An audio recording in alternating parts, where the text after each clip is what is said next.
Hi, everyone. Welcome back, or welcome if you're new here to A Life Well Spent. My name is Kelly, and on this channel, I document my financial journey. It is mostly via screencast right now. I just kind of have it focused on me, but I'm pretty soon gonna change it over so you can actually see my screen because a lot of what I do is just go over my budget. I do a monthly budget, which is this. I'll show you what my budget for April is going to be. I will do a budget closeout where I wrap up my budget for the month prior. I will do that at the end of the month. We're not quite to the end of March yet when I'm filming this, so that part has not been done yet, but I like to have my budget set going into the month, or going into the next month. So it's March 30th today. Needed to finalize my budget so that I would be ready to go at the start of April. And the other thing I do is kind of weekly budget check-ins. So yesterday, well, let's see, I'm filming on the 30th. This will probably post on the 31st, but on the 30th, what should have posted was a wrap up for the fourth week of the month. And in those like weekly wrap ups is where I check in on my spending. So I'm keeping track of what I'm spending when, and that's really helped me keep a hold of my finances. I used to do that through cash envelopes. I really like the cash envelope system. But once COVID hit, that was a lot more difficult because I was ordering a lot more things online rather than going into a store because pandemic. And because, I really didn't want to necessarily handle cash if I was having to go into a store for something. And, if you don't know what a cash envelope system is, it's kind of exactly what it sounds like. You have an envelope that's dedicated specifically for certain categories, and you don't have to do that for everything. But it's definitely worth trying out for areas that you overspend, or areas that once you look at your budget or you look at your spending, like look at the past like 3 to 6 months of bank statements and see like what are you spending a ton of that you don't really need to be spending. For me, it was food. I was always spending way more in the grocery store than I needed to, and I would eat out way more than I needed to. Mostly because I would kind of get to the end of the week and I'd be like, well, it's payday, so I can go out to eat. And I ultimately was spending way more money than I needed to on something like that. And I wanted to kind of rein that in. But it's hard when like you kind of if you're keeping a running track in your head, that's difficult. In a cash envelope system, you designate a certain amount of money in cash, and then when the cash is gone, no more eating out. And it really helps, kind of hone that behavior a little bit. And you can set whatever limit you want to set. You want it to be something reasonable for your lifestyle and reasonable for your financial goals and things like that. But, so it may take a couple months to kind of get a sense of that. But anyway, that's what I did. I had cash envelopes for certain things. My dogs, I don't have dogs anymore. They both made it to about 13 years old, and they both got sick and had to be put down eventually. But I kept a cash envelope for their needs because a lot of times, like if I was taking them to the groomer or taking them to the vet, I could just pay in cash, and I knew I would have a certain amount of money that like they were going to cost me. I cash envelope for anything that I needed with my car, like repair wise. I kept a cash envelope for groceries. I kept a cash envelope for gifts, for clothing, because I didn't usually do a lot of that online. But like I said, when the pandemic hit, that kind of totally, like I have cash in envelopes right now that I haven't spent, and I'm just kind of waiting to like, I'm not sure what I'm gonna do with the money. I may end up just putting it in the bank and saying, oh, I'll just do digital, because I'm actually really enjoying going the digital route with this weekly check-in. That's helped me stay on track. When the pandemic hit and we were stuck at home all the time and I was buying online, or ordering food online or whatever, I found that I was spending way more than I have budgeted for different categories. And this is a problem. This is really a problem. Like I used to have money for my like house and garden kind of stuff in cash because I normally was going to go to a store and buy stuff. And now I'm like ordering off of Amazon and I'm way overspending. I need to figure out a way to keep track of all of this and keep on target. And that's where the weekly budget check-in videos have come in. And that's been pretty helpful so far. There have been moments I kind of went a little nuts this week in spending, which I just in some cases bought things that I was putting off buying. Like, did I have to buy some of them? No, some of them were treats for me. But that happens. And I'm still under budget for the month, so I'm okay with it so far. Anyway, so well, let's get into my April budget. That's what this video is ultimately all about. And this is like on a weird, I'm not really sure why my computer is like wobbling on me, but it is nonetheless. So this is the budget that I've designed. It makes more sense in the future.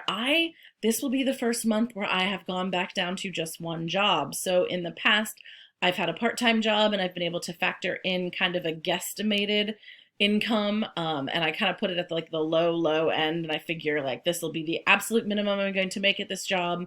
And it'll only go up from there. And whatever I make extra goes on whatever my money goal is at the time.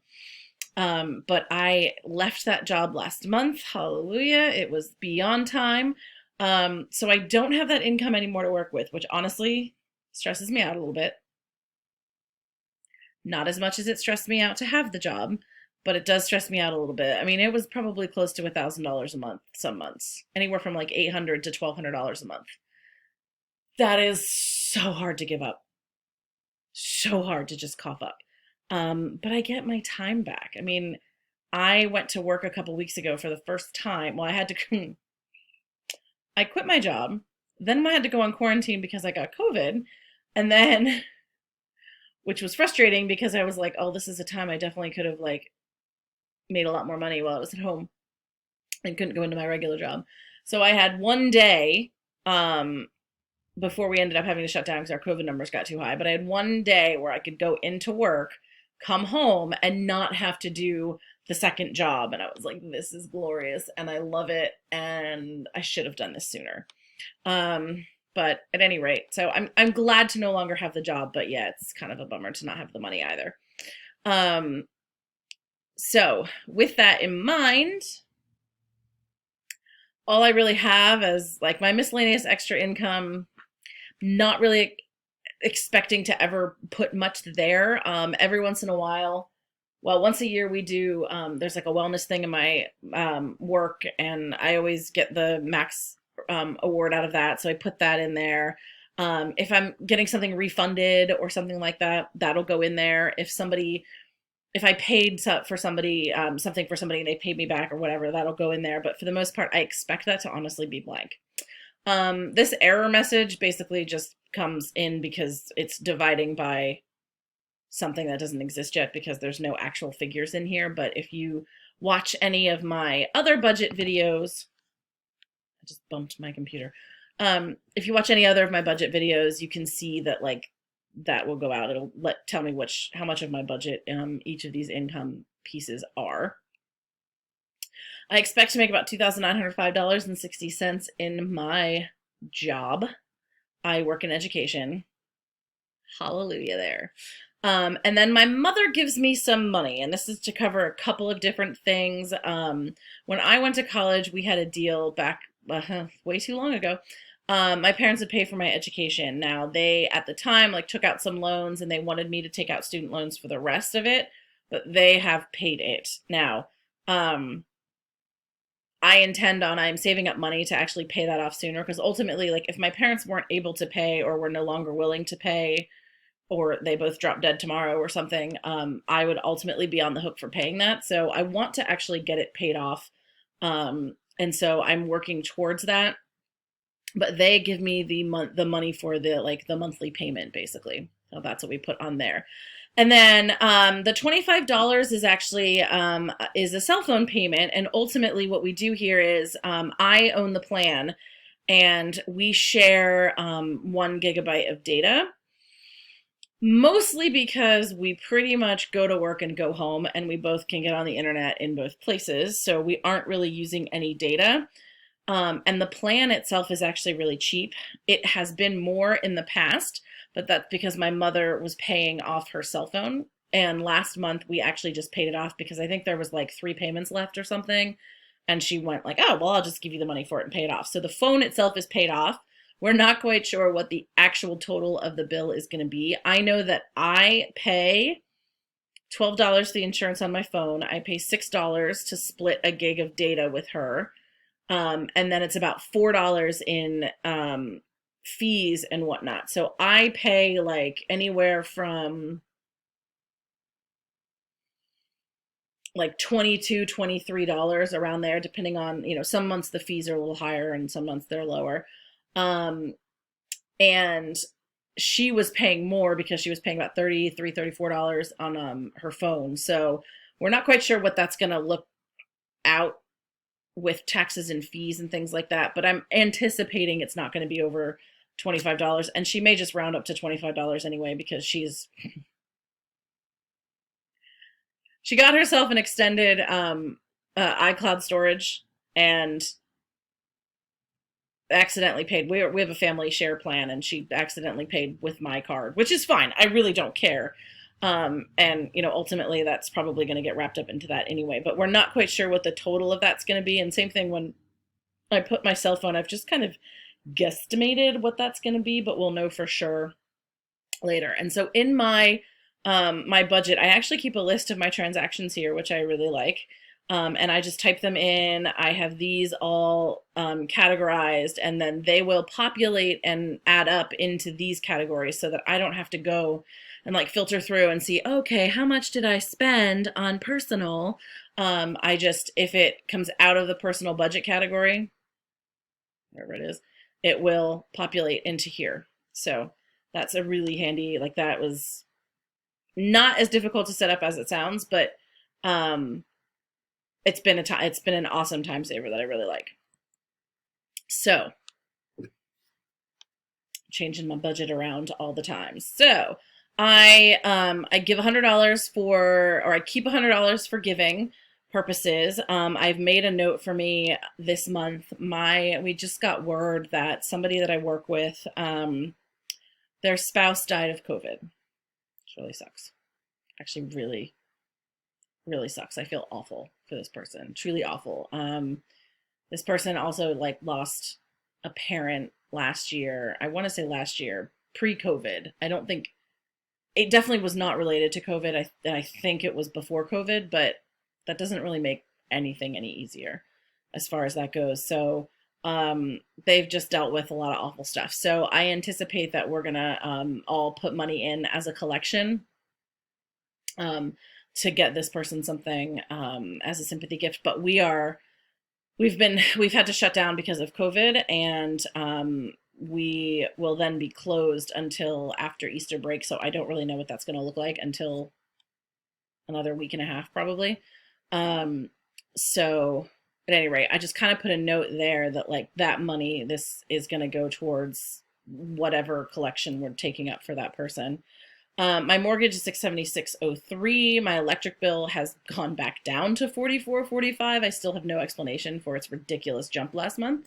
Natural gas is $115.06. This is probably the highest it's going to be. I actually have been able to turn my heat off. Well, I haven't turned it like off. The pilot light's on. But I've been able to like set my thermostat much lower because it hasn't needed to kick on the it's been nice and warm, and I haven't needed to kick on the heat at all. And I did last night though, because we have like a nice little mini freeze. It's apparently going to snow on like Thursday. It's Tuesday. I don't really know.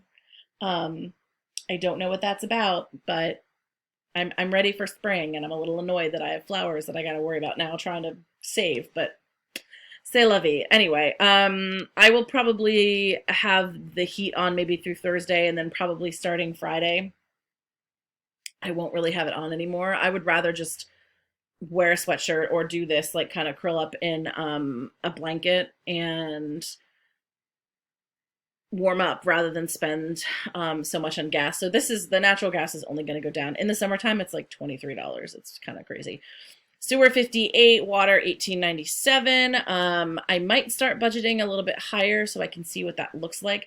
I know what my gas and my power bills are going to be because technically, like, I've already gotten the bill And since I have it going in, I'd rather not adjust. I'd rather not sit there and guess and say, well, maybe I do 50 and it comes back, oh, wait, it was only 38, so that's less.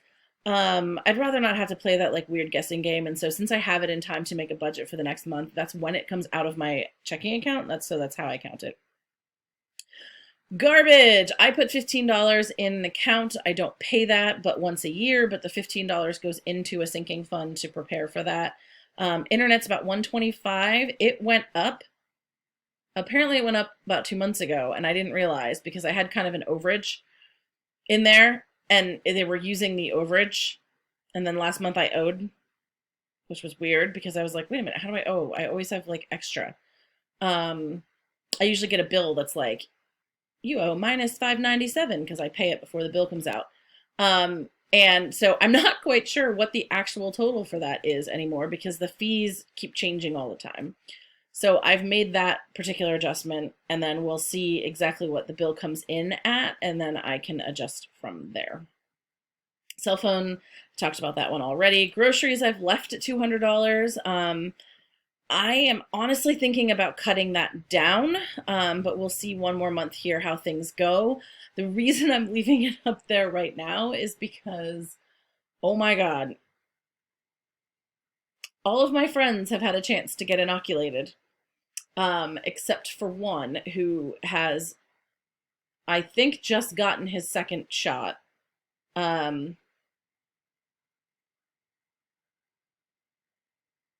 Yeah, I'm not sure where he is. He's the partner of one of my friends, and we are going to be getting together at some point this month. We're gonna hang out. So I have my grocery budget a little bit higher in case I need to like buy some things to make something to take to a gathering, because we are now all gonna be able to have like a game night or something to that effect. My life insurance, $7.50. That's just a term policy. Um, I kept my gas at $100 because I do plan on driving to IKEA, which is about 2.5 hours away, and that's just, I'm gonna need the extra gas. It's gonna cost me like that's easily a tank of gas worth to go down and back. So I left that to be as high as it is, and I may even actually go hiking. So I have to see how my back holds up. House and garden, I think I bumped that this month to 150 instead of 100. And the reason for that is because it is springtime. I am going to get some flowers and try to get some plants to put around my house, especially to deal with areas that I very much do not want to have to sit and try to like cut or weed whack or whatever. It's an amazing pain. So I'm going to try to eliminate said pain. Personal, I actually knocked personal down to $50 because I kind of went a little over. And I'm going to try to challenge myself to not go over that. I bumped restaurant up to $100 from $40. And the biggest reason is because we're going to go, when we go to IKEA, we're most likely going to also go to a place called the Melting Pot, which I've been dying to go in my life. And I think it's super expensive. I think $100 might not even cover it. But I have wanted to go to the Melting Pot for probably a solid 20 years. A solid 20 years. And I've never been. And there's one, kind of in the general vicinity of the IKEA, so we're super pumped for that. And I decided to put a miscellaneous category in, like just in case something comes up that I hadn't really thought about. I don't want that to end up being like personal money, and because I had no place else to kind of put it. So there it is, the miscellaneous. And if I don't do anything, then I don't do anything with it, and that's fine. I need to work this whole thing out. I need to work a little bit with the formatting so that I actually have this formatted the way I like.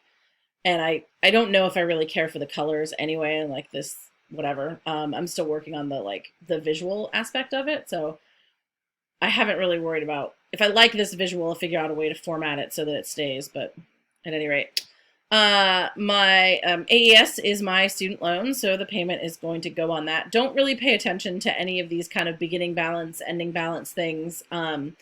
Ultimately, like, these are not accurate. I copied my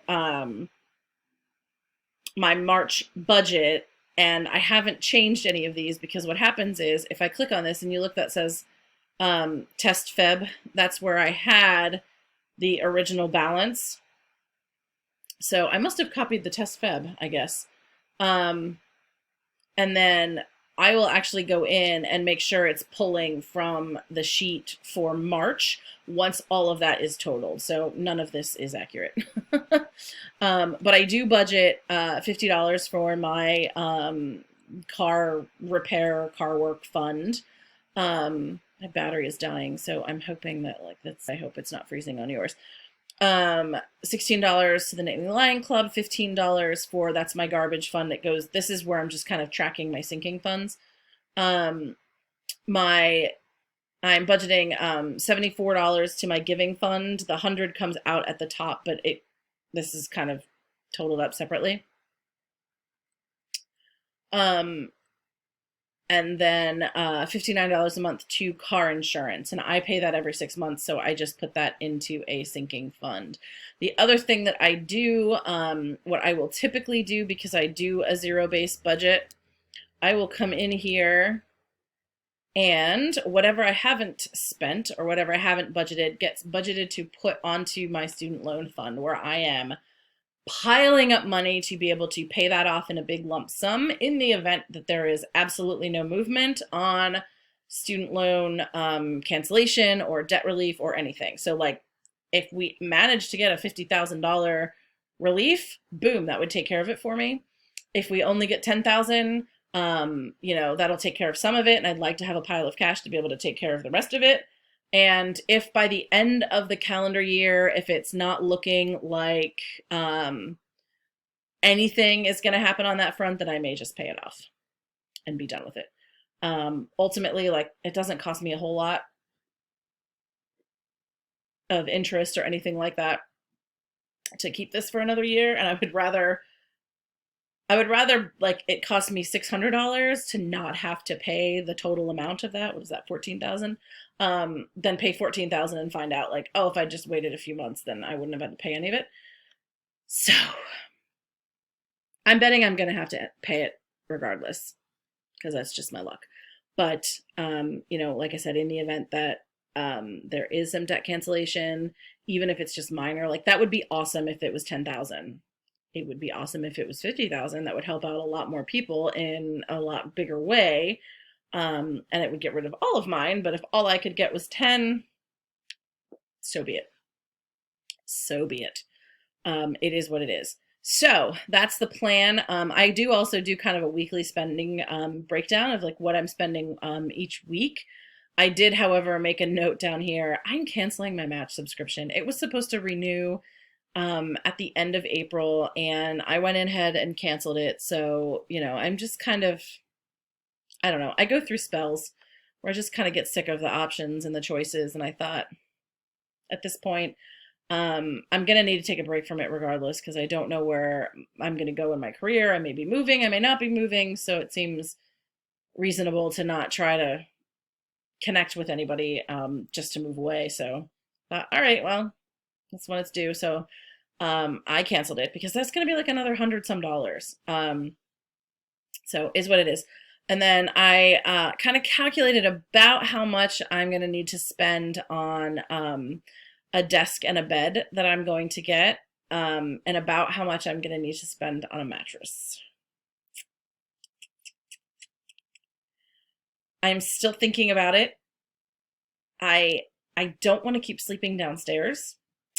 But I'm thinking if I get another twin bed, then I can use the day bed that I have downstairs, and I can put two twins together and turn it into a king or a queen, whatever two twin size beds are.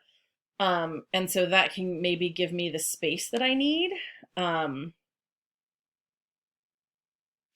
that's a heck of a lot cheaper than buying a queen mattress and a queen bed. But right now, the only comfortable mattress I have is a twin mattress. It's part of a day bed setup that I have.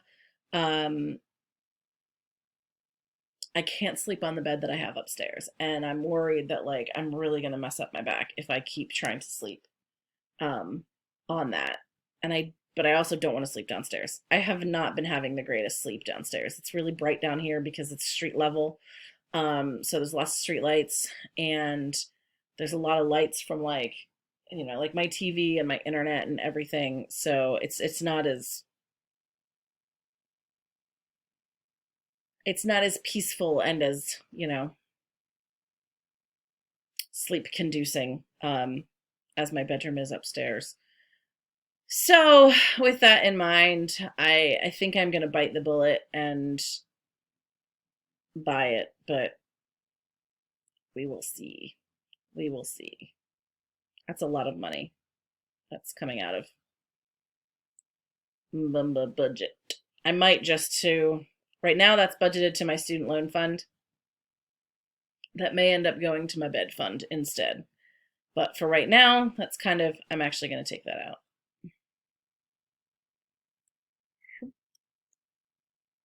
But that's typically where it would go.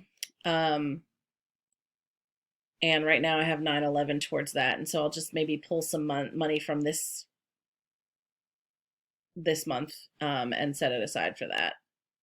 Combination of the two. I don't know. I have enough with my stimulus, so I think I'm going to use my stimulus for that and just a little bit extra, but I'm not quite sure how I'm going to represent that in my budget. But at any rate, I will see you in a couple of days when I do my budget wrap up for March, and I will actually have an answer for you then as to how exactly I'm going to represent the money that's going towards a new mattress and bed purchase. But yes, that will be in a couple of days. Bye.